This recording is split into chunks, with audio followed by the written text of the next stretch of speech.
아멘. 함께 읽은 본문 말씀을 통하여 교회는 성령 안에서 하나가 되어야 합니다라는 제목으로 은혜를 나누고자 합니다. 오늘 함께 읽은 말씀에서 바울은 지금까지 자신이 애가 타는 심정으로 때로는 언성을 높여가면서까지 갈라디아 교회 교인들에게 주었던 여러 교훈들이 실제로 어떻게 적용되어야 하는지를 이야기합니다. 그리스도를 믿고 성령을 따라 사는 성도들이 교회 공동체 안에서 어떻게 살아야 하는지, 연약한 형제에 대하여, 성도 자신에 대하여, 영적 지도자에 대하여, 그리고 하나님에 대하여 마땅히 취해야 할 바람직한 자세에 대하여 교훈하고 권면하는 것입니다. 먼저 연약한 형제에 대하여 바울은 서로 짐을 지라고 권면합니다. 1절, 2절의 말씀을 함께 읽겠습니다. 형제들아, 사람이 만일 무슨 범죄한 일이 드러나거든 신령한 너희는 온유한 심령으로 그러한 자를 바로잡고 너 자신을 살펴보아 너도 시험을 받을까 두려워하라. 너희가 짐을 서로 지라. 그리하면 그리스도의 법을 성취하라. 아멘. 어린 자녀를 키우는 부모는 남의 자식을 혼낼 때 신중할 수밖에 없습니다. 내 아이가 똑같은 실수를 하지 않으리라는 보장이 없기 때문입니다. 통제도 예측도 어려운 어린 아이들이 언제 어떤 잘못을 저지를지 아무도 장담할 수 없습니다. 그러니 내 자녀가 실수했을 때 누구나 실수할 수 있어. 그렇게 먼저 사랑으로 끌어안고 위로한 후에 그렇지만 그건 옳지 않아라고 잘못을 수정하는 것처럼 다른 이에게도 사랑과 위로와 너그러움이 우선되어야 하는 것입니다. 어제 담임 목사님을 통하여 선포되어진 말씀처럼 하나님은 범죄한 우리를 긍휼히 여기심으로 용납하셨고 예수 그리스도의 십자가를 통해 완전히 용서하셨습니다. 하나님은 우리를 용납하시고 용서하심으로써 하나님의 진정한 사랑을 보이셨습니다. 그리고 우리에게 형제를 용납하고 용서하라고 요청하십니다. 그것은 용서받지 못한 이들을 향한 사랑이지만 결국에는 용서하지 못하여 고통당하는 우리를 향한 하나님의 사랑입니다. 바울은 신령한 자가 범죄한 형제를 바로잡을 때 필요한 것이 온유한 심령이라고 하였습니다. 어떤 직분을 갖거나 신앙의 연륜으로 할 수 있는 것이 아니라 하나님 앞에서 자신의 자금을 깨닫고 전적으로 하나님께 의지하여 사는 겸손한 마음가짐으로 해야 한다는 것입니다.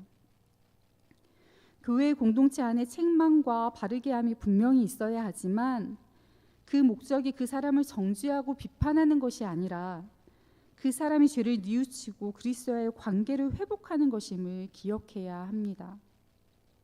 사랑과 자비가 없는 교훈은 마음에 닿기가 참 어렵고 마음에 닿지 않는 교훈이 변화를 일으키는 것 또한 쉽지 않습니다.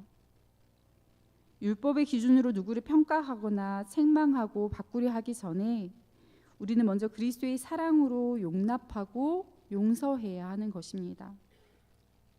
또한 바울은 교회 공동체 안에서 시험에 빠진 형제가 있을 때에 그것을 모범으로 삼아 자신의 신앙과 삶을 점검하고 살펴야 한다고 권면합니다. 성도가 이처럼 서로 협력하고 보완하는 사랑의 공동체를 이루어갈 때 우리는 신령한 삶을 방해하는 영적 짐들을 이기고 견뎌내는 힘을 얻게 되는 것입니다. 둘째로 바울은 성도는 각각 자기의 짐을 져야 한다고 교훈합니다. 3절에서 5절까지의 말씀을 함께 읽겠습니다. 만일 누가 아무것도 되지 못하고 된 줄로 생각하면 스스로 속임이라. 각각 자기의 일을 살피라. 그리하면 자랑할 것이 자기에게는 있어도 남에게는 있지 아니하리니 각각 자기의 짐을 질 것이라. 아멘. 저는 직장 생활을 하다가 늦게 신대원에 진학했습니다. 입학이 결정되고 학기가 시작되기 전에 오리엔테이션이 있어서 참여했는데 그때 낯설었던 상황을 잊을 수가 없습니다. 모두가 저를 전도사라고 불렀기 때문입니다. 오리엔테이션에 참여한 대부분의 학우가 이미 학부로에서 신학을 전공했고 이미 사역을 하고 있는 상황이었기 때문에 그 공동체 안에서는 전도사라고 하는 호칭이 자연스러운 것이었지만 이제 막 신학을 시작하려고 첫 걸음을 떼기도 전인 저에게 그 호칭은 너무나 부담스러운 것이었습니다. 자리가 사람을 만든다는 말과 같이 호칭이 주는 힘과 권위가 분명히 있습니다. 그런데 신대원에 입학하자마자 전도사의 자질까지 갖추게 되는 것은 아닌 것처럼 모든 사람이 호칭과 어울리는 힘과 권위를 가지는 것은 아닙니다. 그것을 얻기 위해서는 부단한 노력과 의지, 때로는 우리의 인생을 갈아엎으시는 하나님의 전적인 은혜가 필요할 때가 있습니다. 이 과정을 거치지 않고 호칭이 주는 권위만 누리려는 사람을 우리는 권위적인 사람이라고 평가합니다. 그리고 그런 사람은 공동체에 선한 영향력을 줄 수가 없습니다. 그리스도인도 마찬가지입니다. 진실하게 하나님의 사랑을 경험한 성도는 그 사랑 앞에 엎드러질 수밖에 없습니다. 성령 하나님의 조명 아래 우리 죄의 비참함이 깨달아졌을 때에 인생의 자랑거리를 내세울 수 있는 사람은 아무도 없습니다. 만약 여전히 우리의 종교적인 행위와 신앙의 경험 가운데 자랑할 것이 있다면 우리는 스스로를 속이고 있는 것임을 깨달아야 합니다.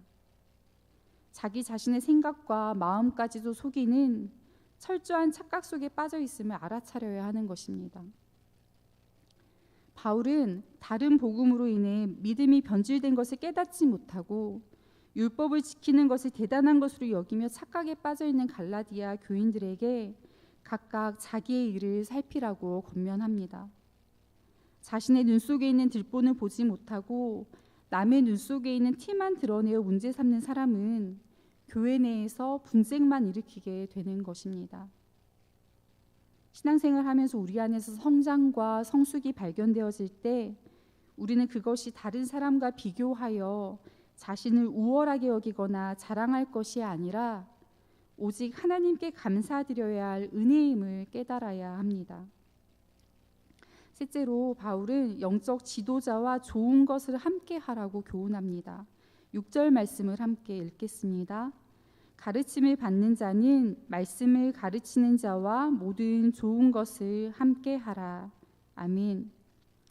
승객 수천 명을 태운 거대한 크루즈선의 선원과 10명을 태운 작은 어선의 선장 중 어떤 이의 책임감이 더 클까요? 당연히 작은 어선의 선장일 것입니다.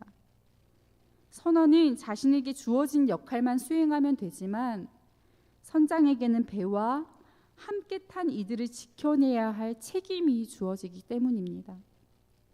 마찬가지로 영적 지도자가 예배를 드리는 태도와 마음가짐은 다를 수밖에 없습니다.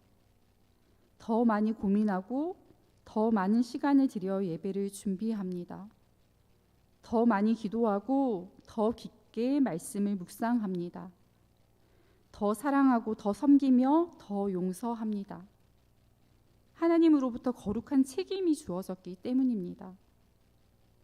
바울은 말씀을 가르치는 자, 즉 교회 공동체의 영적 지도자와 모든 좋은 것을 함께 하라고 권면합니다. 함께 하라는 말은 쓸 것을 공급하다, 신령한 것을 나눠 갖다, 일에 참여하다 등으로 번역됩니다. 그 대상이 물질적인 것이든 정신적인 것이든 영적인 것이든 모든 좋은 것을 함께 공유함으로써 참다운 하나됨을 이루라는 말씀입니다. 성도 여러분, 지도자는 앞서 걷는 사람입니다. 앞서 걷는 이가 지치면 무리는 멈춰 서야 합니다. 앞서 걷는 이가 쓰러지면 무리는 흩어지게 됩니다. 앞서 걷는 이가 무너지면 무리는 전멸할 수밖에 없습니다. 우리는 하나님께서 우리의 영적 지도자로 세우신 담임 목사님이 지치지 않도록, 멈춰서지 않도록, 무너지지 않도록 우리 각 사람에게 은혜로 주신 모든 좋은 것으로 함께 해야 합니다. 하나님께서 부여하신 영적 권위에 순종하고 선한 협력자가 되어야 하는 것입니다. 마지막으로 바울은 하나님을 업신여기지 말라고 권면합니다. 7절, 8절의 말씀을 함께 읽겠습니다. 스스로 속이지 말라. 하나님은 업신여김을 받지 아니하시나니 사람이 무엇으로 심든지 그대로 거두리라. 자기의 육체를 위하여 심는 자는 육체로부터 썩어질 것을 거두고 성령을 위하여 심는 자는 성령으로부터 영생을 거두리라. 아멘. 하나님을 믿는 믿음으로 말미암아 의롭게 여기신다는 말씀이 은혜로 들려야 하는데 오히려 부담으로 들려질 때가 있습니다. 구원을 얻기 위해서 뭔가 의로운 일을 하라고 차라리 일거리를 주셨으면 좋겠는데 단지 그리스도를 믿는 믿음으로 말미암아 아브라함처럼 의롭다고 인정받는 복을 누리게 하신다고 하니 왠지 좀 불안할 때가 있습니다. 그래서 갈라디아 교인들처럼 몇 가지 종교적인 행위들을 하면서 마치 그것 자체가 믿음인 것처럼 포장하려 하기도 합니다. 그런데 무엇으로 심든지 그대로 거둔다는 것은 자연계뿐 아니라 영적 세계까지 미치는 하나님의 창조 원리입니다. 악한 의도를 숨기고 선한 행위로 사람을 속이는 사람을 우리는 사기꾼이라고 부릅니다. 그 선행의 달콤함에 수많은 사람들이 현혹되어 넘어집니다. 그런데 우리가 하나님을 대상으로 사기를 칠 수는 없습니다. 성도 여러분, 믿음 없이 행하는 종교적 행위들이 좋은 열매를 맺을 리가 없습니다. 스스로를 만족시키는 종교적 열심이 하나님을 기쁘시게 할 수 없습니다. 바울은 자기 육체를 위하여 심는 삶, 자기 만족을 위한 열심, 믿음 없는 종교적 행위들의 영생의 열매가 맺힐 것이라는 생각은 자기 자신을 속이는 것일 뿐 아니라 하나님을 조롱하고 업신여기는 것이라고 이야기합니다. 우리는 심지 않아도 거둘 수 있다고 생각하거나 심은 것과 다른 것을 거둘 수 있다는 거짓말로 스스로를 속이지 말아야 합니다. 그리고 때로는 자기의 종교적인 업적이 우리의 우상이 될 수도 있음을 기억해야 합니다. 육체를 위하여 심는 것과 성령을 위하여 심는 것은 농부가 어떤 종자를 사용해야 좀 더 좋은 품종을 얻을지를 고민하는 정도의 문제가 아닙니다. 육체를 위하여 심는 자가 거두는 것은 썩어진 것, 곧 영원한 죽음이고 성령을 위하여 심는 자가 거두는 것은 영원한 생명, 즉 영생입니다. 그러니 우리에게는 선택의 여지가 없습니다. 우리는 주저함 없이 성령으로부터 영생을 거두는 삶을 선택해야 합니다. 바울은 9절에서 우리가 선을 행하되 낙심하지 말지니 포기하지 아니하면 때가 이름에 거두리라고 말씀합니다. 성도 여러분, 좋은 것, 선한 것, 살리는 것, 영원한 것을 선택하기 원합니다. 곡식이 추수할 결실가 되며 무르익는 것처럼 우리가 낙심하거나 지치지 않고 선한 걸음을 이어나간 때에 하나님은 하나님의 계획 속에 있는 구속사의 시간 안에서 우리로 하여금 영생의 열매를 거두게 하실 것입니다. 본문의 말씀은 우리 교회 공동체가 어떤 모습으로 세워져야 하는지에 대한 방향성을 제시합니다. 바울의 권면처럼 교회는 공동체 안에서 발견되는 연약한 형제의 짐을 서로 나누어지고 각각 자기 일을 살피며 겸손함으로 자기에게 맡겨진 분량의 짐을 지며 또 하나님께서 부여하신 영적 지도자의 권위에 순종하고 하나님이 거두게 하실 때까지 낙심하지 않고 선을 행해야 합니다. 우리 교회가 이와 같이 성령님을 따르는 교회, 성령님 안에서 하나가 되는 교회, 하나님을 기쁘시게 하는 선한 공동체가 되기를 소망합니다. 특별히 우리 교회는 진실한 만남, 진실한 공동체, 하나님 나라를 소망하는 예배, 하나님 나라의 시민으로 살아가기, 예수님처럼 자라가는 다음 세대를 꿈꾸는 공동체입니다.